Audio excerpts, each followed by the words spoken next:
Magandang araw po sa inyong lahat, lalo na sa ating mga pinuno, kawal, kawani at pamilya na hugbong katihan ng Pilipinas. Ako po si Father Dion ng Post-Catholic Chaplain ng Headquarters and Headquarters Support Group of the Philippine Army. At ito po ang salita ng Diyos, ang ating gabay. Ngayon po ay Tuesday, September 2, 2025, ng ika-22 linggo sa karaniwang panahon. Sa unang pagbasa, mula sa unang sulat ni San Pablo sa mga taga-Tesalonica, chapter 5, verses 1 to 6 at 9 to 11, pinaalalahanan tayo ni San Pablo, kayo'y hindi nasa kadiliman.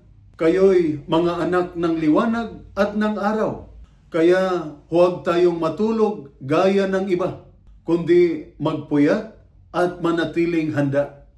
Para sa ating mga sundalo, alam nila ang halaga ng pagbabantay. Kapag nakatulog ang isang gwardiya, delikado ang lahat. Kaya sinasabi ni San Pablo, manatiling gising hindi lang sa labanan, kundi lalo na sa pananampalataya. Ang Diyos ang pumili sa atin para sa kaligtasan, hindi para sa pagkawasak. Kaya anuman ang pagsubok, alam nating nasa panig natin ang Panginoon.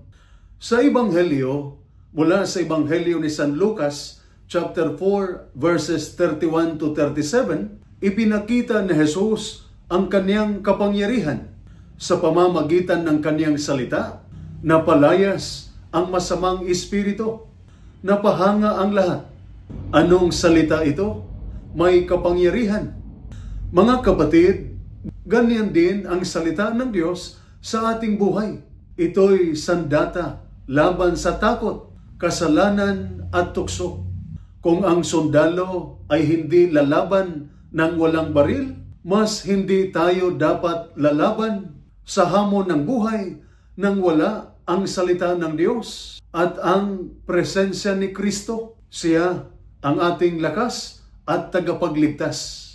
Kaya habang tayo ay nagbabantay sa bayan, bantayan din natin ang ating puso. Manatili tayong gising, handa at matatag.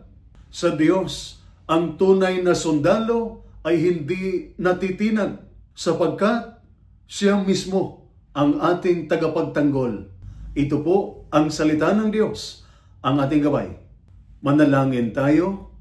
Panginoon naming Diyos, inilapit namin sa iyo ang lahat ng mga sundalo at kanilang pamilya.